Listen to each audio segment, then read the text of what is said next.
edition of the Bullheaded Podcast. I am your host, per usual, Sean Tyson, here with Zoo and P-Bush. How you guys doing?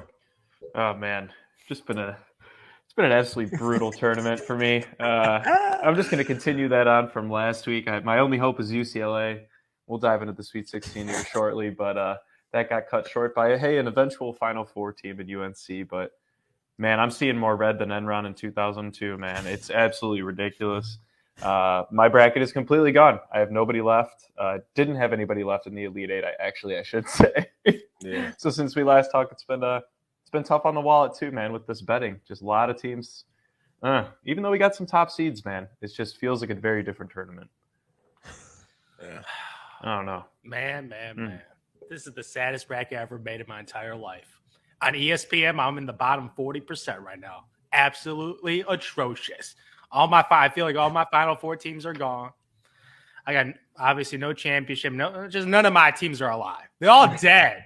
They're all dead, man. Even my sleeper pick, Purdue, which I was super hyped on last week, we lost to a freaking 15th seed in St. Peter's. A 15th seed who got exposed in the next round. They had a nice little Cinderella run, but then you play a real team in UNC got their butt whooped, but it wasn't even a contest. Yeah. That's what I was expecting. Purdue wasn't a real team, I guess. Oh, I guess they were, man. I guess they were. Jada and Ivy, you let me down, man. You're our 12-point Vegas favorite. 12-point consensus, and you blew it. Cost me some money. Cost me my brackets, multiple brackets. Cost me my NCAA championship picks. It was looking good, right? They were moving the odds up for Purdue. Oh, but they let me down, man. Cashed out $0, man. You know what's funny? You know what's actually funny? The Peacocks of St. Peter's, I want to say, every year there's always a team that's for the Gulf Coast. All these teams that are like Cinderella teams, they make their run. But I feel like St. Peter's run was a little bit more unique because, and maybe it's just how social media is. I feel like they had way more people like on social media just going wild, and knowing like where their location is. It's kind of cool seeing just a team like where they're situated in New Jersey just going nuts because there's nothing else in New York. I mean, people claim the Nets, but I don't know any Nets fans, and they're kind of new. And as a Knicks fan, it's been kind of tough. So I guess it's cool to lash on to a team like St. Peter's. There was a lot of people claiming, my brother, their enrollment's not big. So all these people saying they know somebody that went there, I don't know. Their enrollment's not huge for that to be true. But I guess shout out to them for getting to the Elite Eight. And they got exposed like they should have. So, yeah, it was bound to happen. I think we all saw it coming. I think there were a couple teams that we all saw coming losing in that Elite Eight. Not making it. And that was Gonzaga for me and Arizona for me.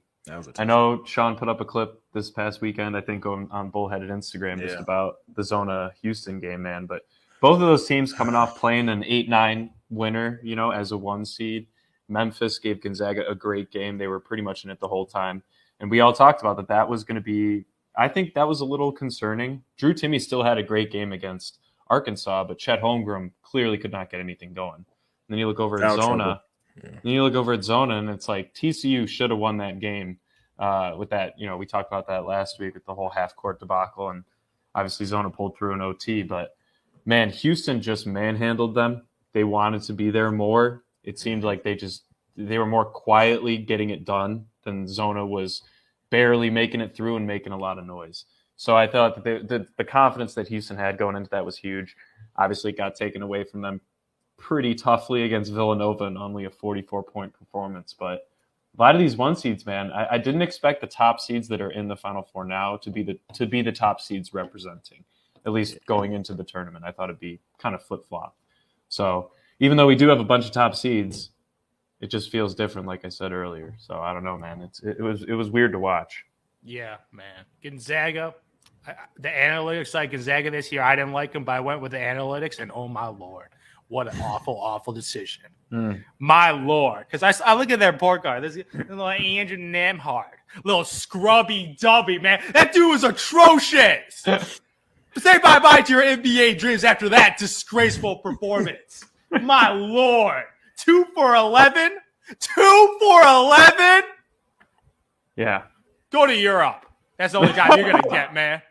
My Lord. That's good money too. Not even good money. No, he ain't gonna be in the Euro League, that Madrid League that Luka Doncic in. He's gonna be in like Australia he's gonna be some random, some little German league. It ain't gonna be the top Euro League. He's gonna be in the bootleg Euro League. Yeah. Because my Lord, that dude was atrocious, man. 5 turnovers. That's the biggest thing. He had more turnovers than points. Yeah. Or my Lord, for field goals, man. Come on. Atrocious. Like, you got Drew Timmy out there, the mustache man going to work, man. He was carrying my God. That dude's a beast in college, man. That dude's like that dude's probably a top 5 college basketball player, man.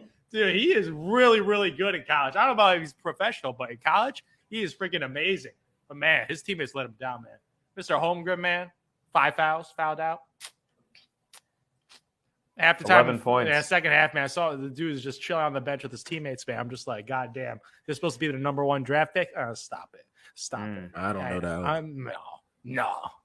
He just doesn't pass the smell test, man. I'm just look at him, man. He just looks like a bust, man. He just looks like a bust. But I told you, boom or bust with him. Yeah. Yeah, but I'm just like, someone's gonna take a chance, though.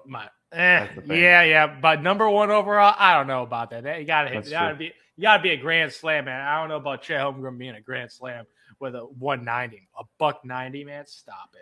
But man, that was atrocious. Shout out to Arkansas for beating Gonzaga, but my Lord, the Mark Field guy keeps losing right now, man. I know. He keeps losing. And he got close twice, man. He Yeah. got to the championship twice. And I'm sorry, those teams, building those teams again, that's gonna be tough.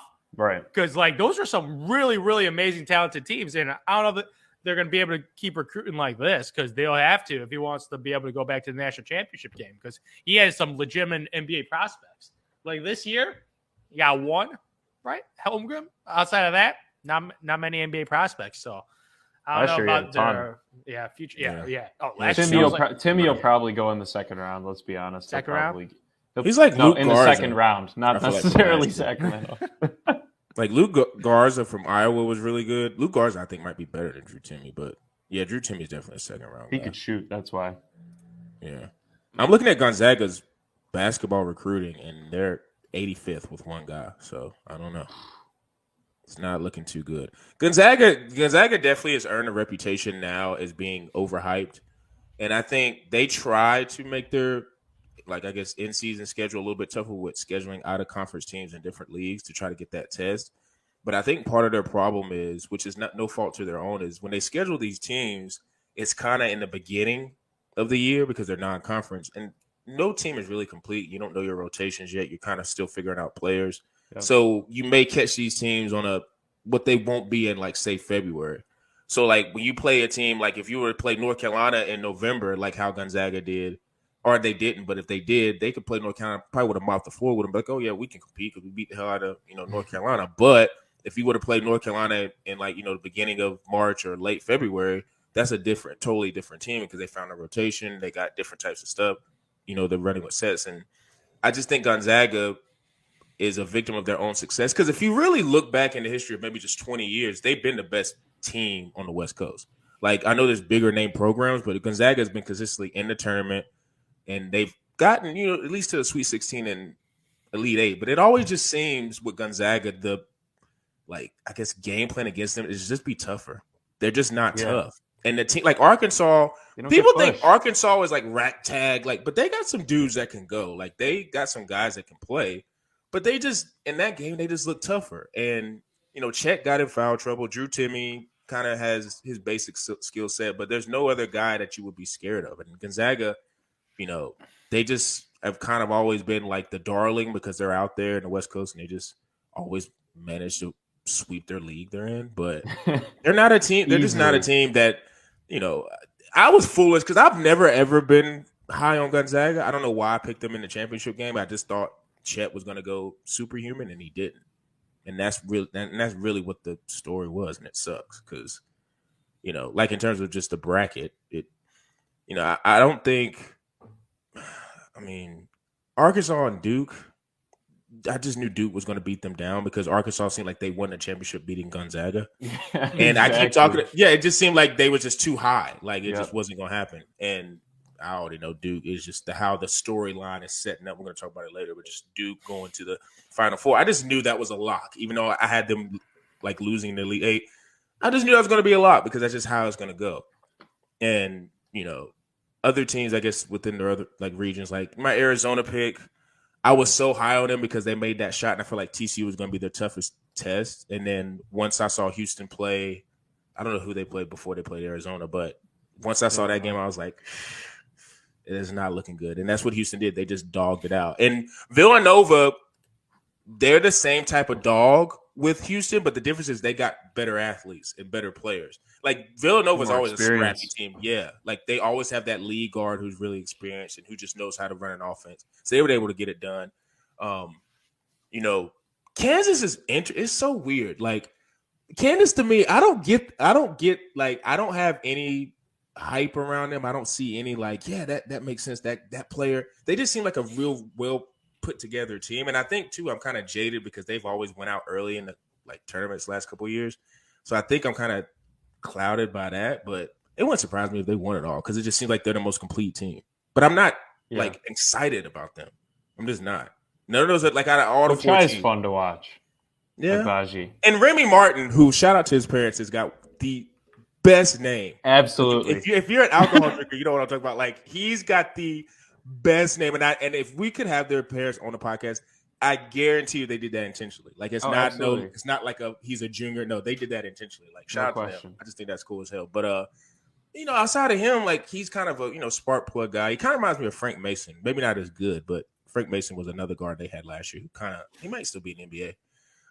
But for me, it's definitely I think just the play of UNC that's probably surprised me the most and has me most excited in terms of Final Four teams. And I guess we could transition into the Elite Eight. I guess Final Four games. If you guys have any thoughts on that.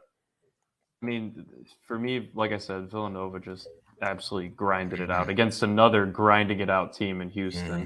And that's what Villanova does, man. I mean, and to your point, Sean, when you were kind of talking about Gonzaga, right? I think for years, Villanova and Virginia were kind of like where Gonzaga was at. They obviously had much better competition than Gonzaga, but they were always losing in the first, maybe not the first round, but second round, Sweet 16, couldn't make it over the hump. Eventually, Villanova, they've been on a tear pretty much since, you could argue probably 2015, 2016 when they beat Marcus Page and UNC. Yeah. And then Virginia got over their hump after probably the most dismal first round performance. They needed to hit absolute rock bottom before they hit rock top. So, I think Gonzaga's been more relevant consistently than those two teams, but I think people are going to kind of go back to how they treated Nova and Virginia in years past and being hesitant now about putting Gonzaga, lock, easy, Final Four, lock, easy, Elite Eight. I think they're really going to have to start looking at how they analyze this team, especially if Chet's gone, and they don't bring in a great recruiting class like you brought up, Sean. So, yeah, I'm interested to see what, a team like, Nova, what they are now. They don't really have an NBA stud, and it's always worked for them. Their biggest NBA guy was probably Brunson, which is funny to me. It is because they've had such success. Alumni, yeah, they've had such success. It's a great school. But look, man, they're kind of like I guess you could kind of compare them to the Grizzlies a little bit. Their team chemistry is probably one of the best in the country. Their top five just meshes beautifully. Their starting five. They don't really play too many kids off the bench either. Most of these college teams only run maybe two off the bench. So depth with all these Final Four teams will be interesting. But I was definitely watching that Nova Houston game. And even though it was kind of boring to watch after a while, I was like, at least it's a competitive Houston made like one 3-pointer, right? Yeah. They went absolutely ice cold. They could not get Jamal going at all. Jamal Shed. He was definitely the downside for them in that game, putting up 44 points, man. That's embarrassing. Man. So sad, man. So sad. So sad, man. I've never been so sad in March Madness. I looked at this Elite Eight and Final Four. I'm like, man. I didn't see any of this coming. The only team I looked at Duke's talent. They had four NBA players, so I like that. They didn't have no lead guard, but then they got this little combo guy that plays like a lead guard too, averaging like 3 assists a game. So maybe it looks like it's Duke's year right now, but I don't know this year. Analytics have failed me. My trend. Can't trust the analytics. My analytics this year. I'm so lost this year, man. I looked at the analytics. It was fucking horrible, man. Freaking Blind Monkey probably could have done better than analytics this year. Hey, Sean called it too. Yeah, hey, pick the mascots next time, Zoo. Just pick the mascots. No, stop it. Your favorite this color. year, analytics have failed, but my trend is still alive, man. The week 4 to week 6 AP poll top 13 for 3 consecutive weeks. The last 2 teams that are remaining from this trend, Duke and Kansas. Yeah. And you can easily see those teams win it all right now, obviously, because I don't know about you guys, 8C UNC winning it all. I don't see it. I don't know. Really? I don't know. Really? I think you could. I don't know. You want your formula? Your formula about the NBA guard? I think Caleb Love has shown he has that type of capability because he's had some 30-point games in the tournament. It's only just reason UCLA lost. He puts up 30. Are you? And he shoots from like the logo, which is it's crazy. If you go look at he's another one of those guys. I said this about Elijah Moore in the NFL. Like when I see I'm about to make this correlation. I love when I see other like really talented players in the league already talking about a kid that hadn't played yet, that always piques my interest. And I saw like the other day, I saw Tatum say something about Caleb Love. Now they got a St. Louis connection. I think I saw Trae Young say something about Caleb Love. So like if you go look at Caleb Love's history, he's like one of those he's a 5-star. He was at the Team USA camps. He has that pedigree. So guys that kind of have that pedigree, even though he struggled in college, because part of his problem is he's basically a 2-guard, who's a short 2-guard, because he was brought in to be a lead guard, but RJ Davis is better at that. So like he's a shorter 2-guard, but like he's had a lot of NBA guys like rooting for him, and he has those explosions in the tournament. It's just not consistent to be like for him to be a first-round talent. But in terms of an NBA guard, he might be the only one left, just in terms of just the guard position. So that might be. That's why I'm kind of high on UNC. Yeah, because Kansas, they just drive, man. I mean, they don't. I mean, they do shoot the ball relatively well. That game against Miami was an absolute game of halves. Miami clearly dominated in the first half. Yeah. What was his name? McGusty, absolute monster. He puts up 17, 18 in the first half. I don't think he scored in the second half. They put up 17 total. That kid had more in the first half than his entire team did in the second half. And I think that Kansas, I don't know how far we want to preview into this, but like Kansas needs to come with that intensity on the defensive side when they're playing Nova this coming game. Because if Nova's a good 3-point shooting team, I think they shoot around 36% as a team. And everybody said every time, if you can make your threes against Kansas, you're probably going to win the game, because if you can just kind of build that little like 1-point cushion every time they go down and get 2, you get 3, build up a couple stops here and there. If it's a grinded out game and it's close in the end, I'm taking Nova. Absolutely. Because they're the best free throw shooting team in the country. I think they play the better defense of any team. But if Kansas does what they did to Miami even a little bit, Nova has no chance. So it's really going to come down to Kansas's intensity, I think, and how much they really want it right off the bat. I agree with that. My Lord. I'm at a loss of words. Zoo doesn't even know what to pick anymore. He doesn't want to lose more money. Yeah, dude, at this point, he's like, it's been a rough week of betting. It's been a rough week of betting and a rough week of college basketball and a rough week of NBA basketball. It was just a rough week, man. Clouds. Man, these are the games I watched the game. I'm just at a loss of words, man. A loss of words giving me nightmares, man. So you have no belief in Kansas, Zoo? Nah, dude. Kansas, man. I look at Kansas roster, man. I'm like, God damn, they're in the Final Four. They're just kind of they're kind of Kansas is just weird because I guess they don't have a guy where you can point to. And I don't think anybody on their team that's been like, like how March Madness does their little clips and whatever of teams, like everything they've done with them has been like a team effort. And plus too, like I said, I'm kind of jaded by Kansas because they've had I've seen them. I picked them before and they've lost in the second round and Sweet 16. Maybe it's their year, man, to break through. Might be. Since 08, was that the last time? 08? Yep, Mr. Mario. Yeah, Chalmers. That game against that legendary game against D-Rose. That was such a legendary game. Yeah.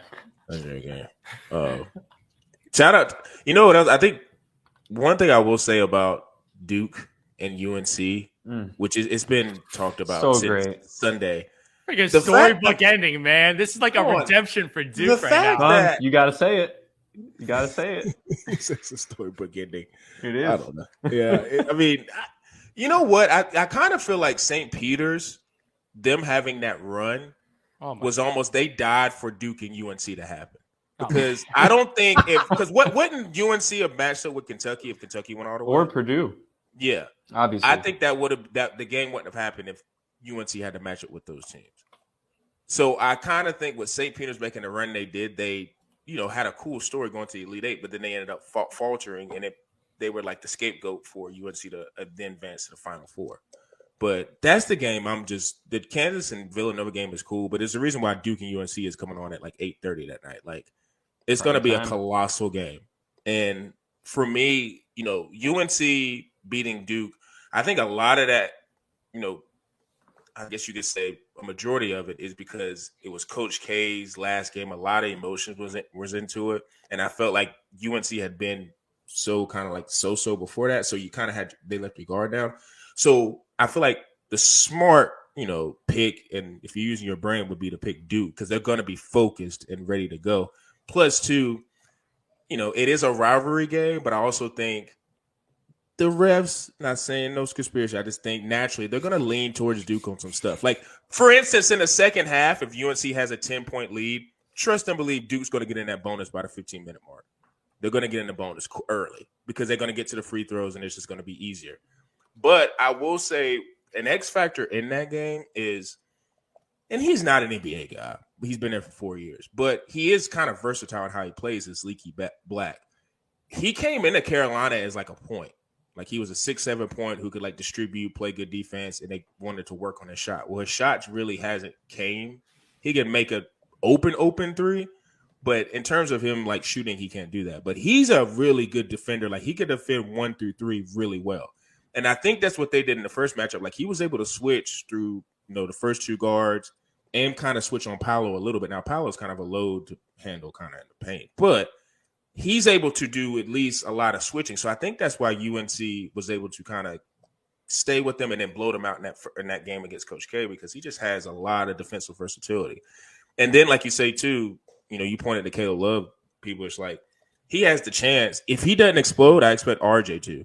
And Manic, the swing guy, like he doesn't miss. Like his shots are not even hitting the rim. No, he's an Oklahoma kid, man. Yeah, he's just shooting the lights out, which is just wild. Because UNC, if you think about their depth, they don't have any depth. I don't even know who their sixth guy that comes. That was probably the biggest surprise to me is all their starting five each ran 33 minutes. Yeah, and 3 of those 5 played 39 out of 40 minutes. Now, granted, it was against St. Peter's, and they weren't obviously as on edge as they would against a Duke game in Final Four in Coach K's last year. I do think it's obviously building up to something massive. Duke's got that chip on their shoulder, Sean, 100%. Yeah. I think Beckett's going to need to have a good game for UNC, the big man. He put up 20 and 20 against St. Peter's. I don't care who you're playing. In college, that is impressive. You don't see that often, if ever. Don't know who else has been able to do that. But I do think that the guard play of UNC is going to have to outplay the size advantage that Duke has in their forward and back and front court. So it's really going to come down to which of those, because they kind of offset, in my opinion. Obviously, UNC is a bit smaller, but they're much quicker. It's really going to come down to if the guards at UNC can play. And like you said, man, Caleb and RJ isn't a bad duo to rely on. At least RJ, I love RJ. Every time I watch RJ Davis play, I like if he was just like a tick. Maybe like if he was 6 foot and like maybe a smidge faster, I would love him in NBA because his shot is so smooth. It's such a smooth shot, and he can get to the bucket. He gets to the bucket more so off angles. He's not blowing by guys, but he's dirty. But with all that, I think who I'm going to pick probably for Final Four is UNC and Nova. I think that's what I got. Wow, the double upset. Just off the grid. Yeah. Wow, double. I think I'm going to go with UNC Villanova. I think I'm going Duke Nova. I do think if you're looking for a storybook ending, they definitely want to put another blue blood coach up against Coach K. Yeah. And you can't go wrong between Jay and Bill Self. 2 coaches that don't age. No. They Jay Wright the same forever. Still looks like he does private equity in New York City, man. Absolutely. Straight in Philly, man. He seems like a guy that's got like a condo. Like he seems like a coach that's like lives in a condo, like a really luxury condo, which he probably lives in a nice house, but he lives in a luxury condo somewhere in South Jersey or South Philly, whatever. South Jersey, yeah. South Jersey. Either one. But I think both these games are going to be great. Duke UNC, what else can you say about it, man? I mean, it's just the rivalry that everybody talks about. Yeah, man. And UNC's got confidence, but Duke's got that chip on their shoulder, like I said. So Coach K is going to be riding them, man. And I do think he's going to get some calls. yeah, that's what I'm saying. I think top it off. Nothing else. I'm picking completely with just like good. I don't. If UNC's leading at halftime, trust and believe Duke will be in the bonus rather quickly. It's just come on. Got to keep it close. Yeah. It just looks like Duke's year now, man. You think so? They ain't losing back-to-back games to UNC. Yeah, that would be so tragic if that did. Oh, yeah. I cannot see that happening. So Duke's gonna get the dub and move on to the championship game. And I'm going with Kansas, man. I'm going with Kansas. Yeah, for the trend, man. For just to keep this trend going. Oh, I love my trend, man. Biggest predictor in college basketball, man. I'm telling you, man, it's an underrated stat. And it's going to keep on rolling, man.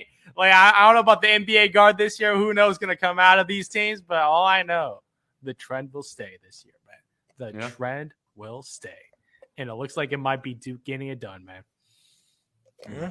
It kind of does. They got 4 NBA dudes, man. They just got all the talent. They might have 5, dude. Their center's freaking good. Yeah, he's good. Did you see him in the or I think it might have been Arkansas or Texas Tech. Like he had like 12 and 12. Just like he's super active, can jump, can run. I don't know what his shot is, but he's like James Wiseman. Like really active. Yeah. Wow. I don't know about that. Even though shout out to my boy Wise, a little zoo he got off the mend. Got off the mend. He got off the mend and then got put back on the mend. So yeah. So we're gonna be playing the waiting game with him. What a bust! Yeah, now Williams. Yeah, Mark Williams. Yeah, he's ready projected NBA player. The only non-NBA player is the freaking point guard. Yeah. And he's actually been pretty good. Yeah, he's clutch.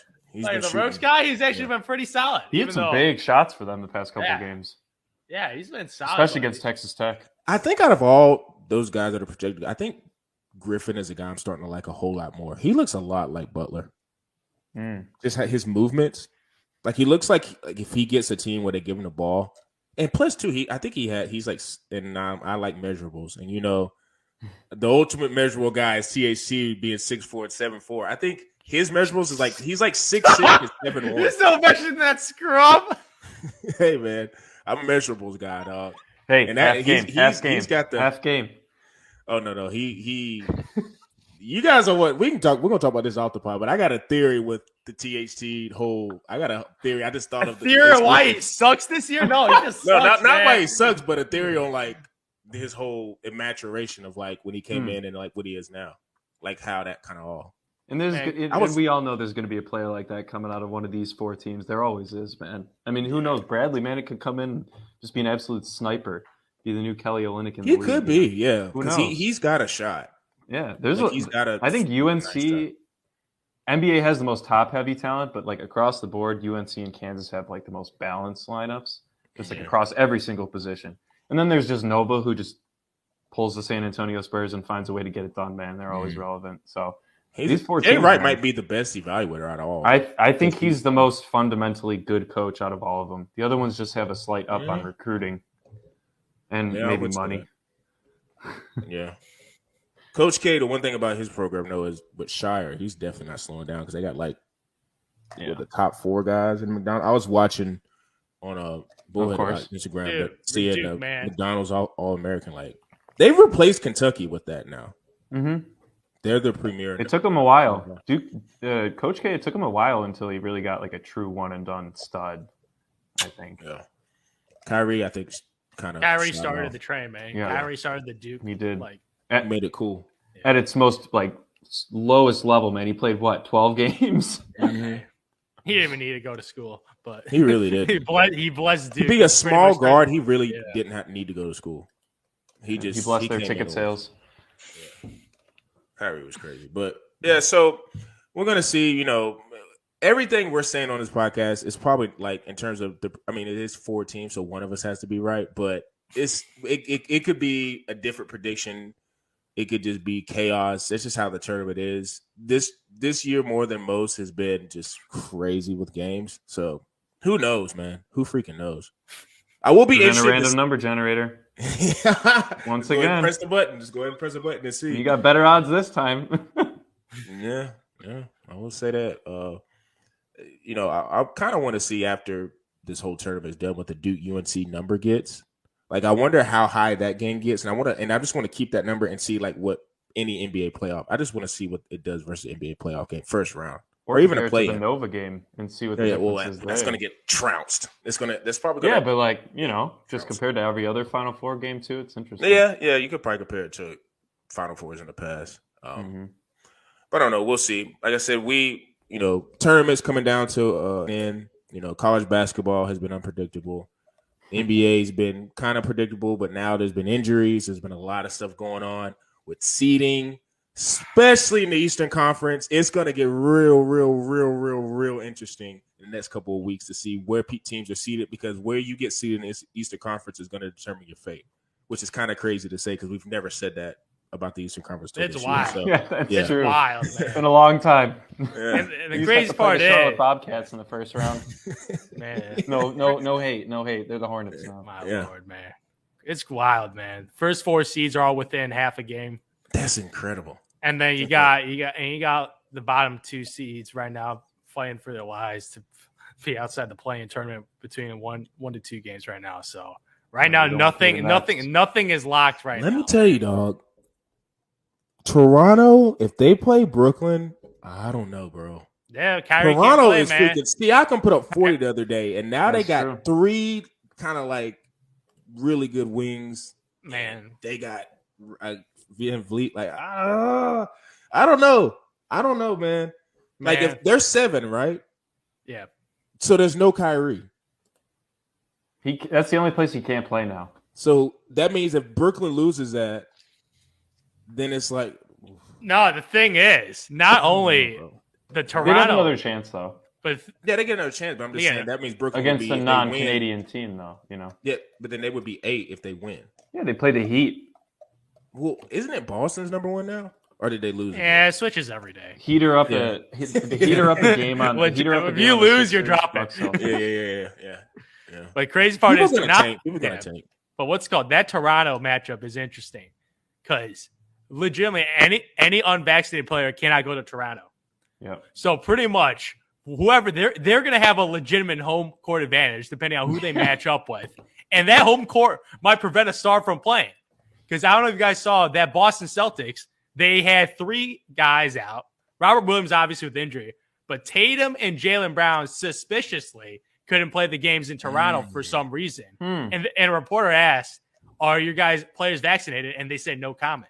So obviously, one of the potential stars on Boston other ones, man. is not vaccinated. So if they play against Toronto, how incredible! My projection, I'm guessing, is Jaylen Brown is not vaccinated. So that might potentially make them, Toronto, man, that home field advantage. I'll tell you, man, he's pulling for his Raptors championship hopes, man. Toronto, man, dude, they got a home field advantage, man. They do.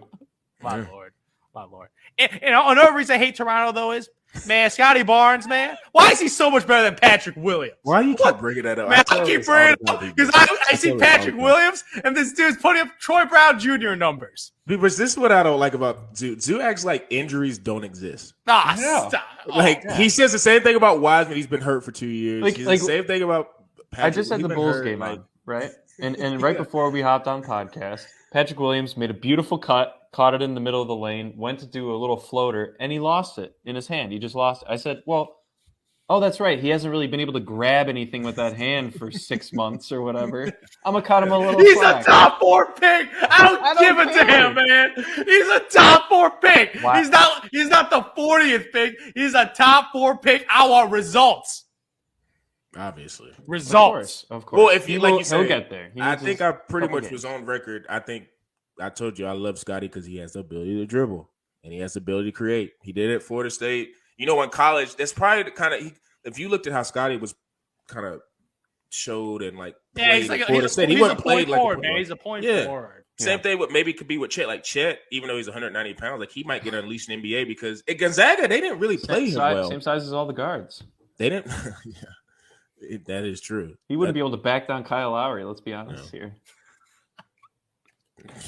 No, you're right. I think that there's a couple of guards that could definitely hold their own in the post with Chet easily. So I don't know. We're gonna see the NBA. Interesting. You know, seeding is gonna be crazy. NFL's been kind of a little quiet. Only really huge news has been Baker, which at this point I'm kind of tired of that storyline.